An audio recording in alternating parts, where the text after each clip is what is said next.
Fiquem todos atentos, porque a leitura do livro já vai começar. Ainda bem que a mamãe não me pôs de titular, porque o jogo foi uma guerra. Logo depois do tapinha inicial, um dos cascas grossas derrubou o Kevin com a braçada. Aí a Ruby pulou nas costas do cara e todos entraram na briga. Yeah! Acho que os juízes não queriam que sobrasse para eles, então deixaram rolar. E tenho quase certeza de que não apitaram nenhuma vez durante o jogo. Como rolou mais porrada do que basquete, o jogo teve um placar bem baixo. Mas no fim os cascas grossas levaram a melhor, ganhando por 6-5. O time estava exausto depois de jogar 2 partidas na sequência, e ainda tinha mais jogo pela frente.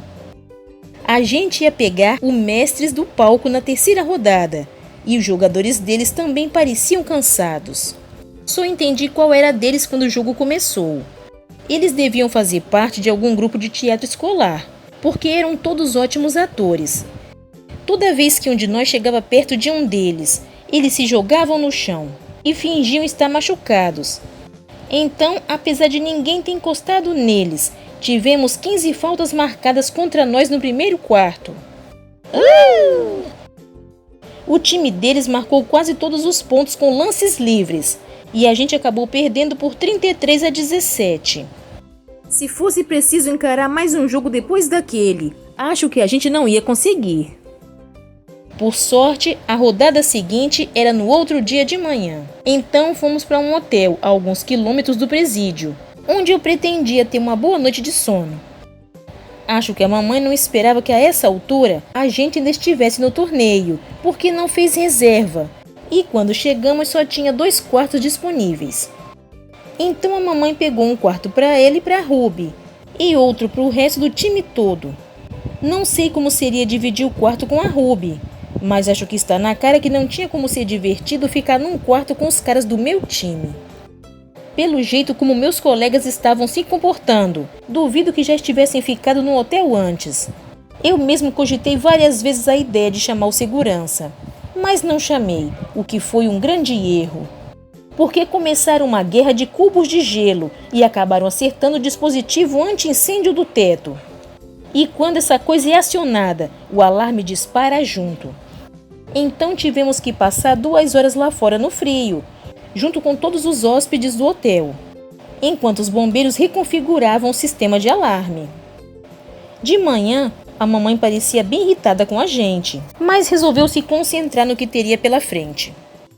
Durante o café, ela contou que estávamos entre os 4 finalistas e que ia ser preciso jogar como um time unido para conseguir uma vitória.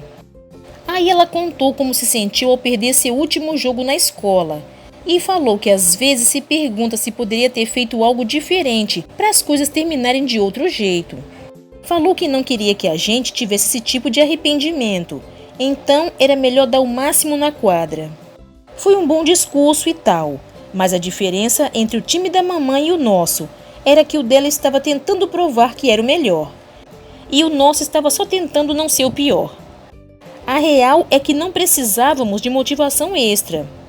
Um dia antes, no começo do torneio, ninguém sabia quem a gente era. Mas depois do lance do alarme de incêndio no meio da noite, todo mundo ficou sabendo. E o time que a gente ia enfrentar na rodada seguinte estava com sede de vingança. Era a única equipe feminina do torneio, e acho que elas não curtiram muito ter seu sono interrompido. Então, quando entramos na quadra contra as sereias, elas estavam a fim de jogo. No 3º quarto, a mamãe precisou tirar a Ruby da partida para ela descansar um pouco. Mas seria melhor se eu não tivesse sido escolhido, porque foi como jogar carne nova para um bando de lobas. Nem lembro qual foi o placar final. Só sei que a gente perdeu e que elas puderam ir para casa. Não sei como as sereias demoraram tanto para conseguir uma vitória, porque aquelas garotas eram duronas. Mas quando vi quem ainda estava disputando a chance de ir para casa, ficou na cara porque aqueles caras ainda estavam lá. Os 2 times restantes eram os Huskies originais e os Cestinhas estilosos. Para mim, ambos eram igualmente péssimos. Então, tanto fazia quem perdesse. Os Cestinhas estilosos só tinham 5 jogadores e nenhum reserva. Então, apesar do esforço, acabaram perdendo o gás. o que significava que a gente ia jogar contra eles na final. Devia ter sacado desde o começo que nem todo mundo no torneio podia voltar para casa como vencedor. Quem perdesse o último jogo teria certeza absoluta de que era a pior equipe do estado. Todos queriam ganhar o último jogo, principalmente a mamãe. Então, antes da partida, ela criou um plano e fez uma mudança de última hora no time titular. A essa altura, quase todos já tinham ido embora e o lugar estava praticamente vazio. Mas aí 2 pessoas apareceram do nada. Quadra 1. Prit usava uma bota para imobilizar o pé. Então acho que não precisava mais das muletas. A mamãe perguntou o que eles estavam fazendo lá. O Sr. Petel disse que tinha ouvido que a gente ia jogar e pensou em dar uma força. Mas ela falou que a gente não precisava de torcida, e sim de jogadores. Aí ela perguntou pro Pete se ele toparia jogar de bota e tudo. Talvez ele estivesse sentindo falta de competir, porque topou. Por sorte, a mamãe tinha uma camisa extra na bolsa que ofereceu para ele. Depois anunciou os titulares e avisou que ia fazer mais uma mudança tática.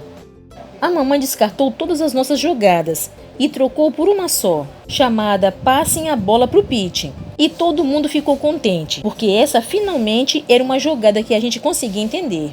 O juiz apitou o início do jogo e a gente ganhou o tapinha inicial.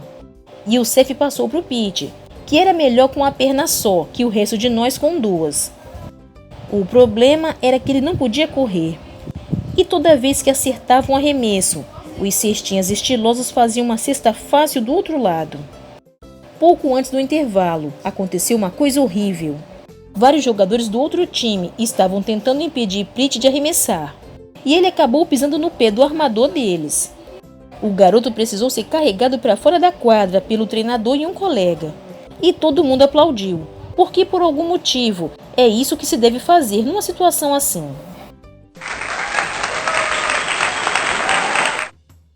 Mas aí os cestinhas estilosos ficaram com 4 jogadores. A juíza principal avisou que como eles não estavam completos, teriam que se retirar da quadra. Acho que o treinador deles aceitou a ideia sem problemas, mas a mamãe não. Ela disse que se fosse pra gente vencer, ia ter que ser uma vitória justa. Então sugeriu mandar um dos nossos jogadores pro outro time, para o jogo poder terminar. Acho que o treinador percebeu que não tinha nada a perder, então topou. Ele disse que aceitava o Prit, mas daí a juíza falou que era a mamãe quem devia escolher o jogador que mandaria pro outro time. E depois de pensar um minutinho, ela falou que o substituto era eu.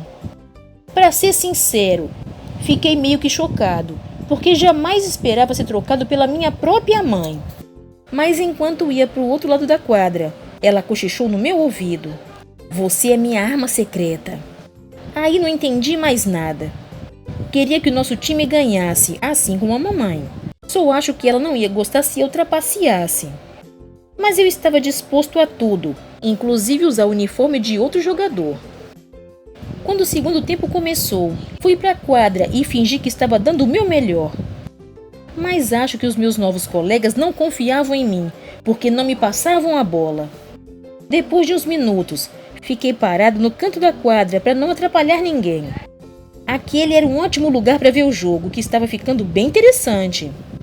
Toda vez que o Prit acertava um arremesso incrível, alguém do time dos cestinhas estilosos descontava do outro lado.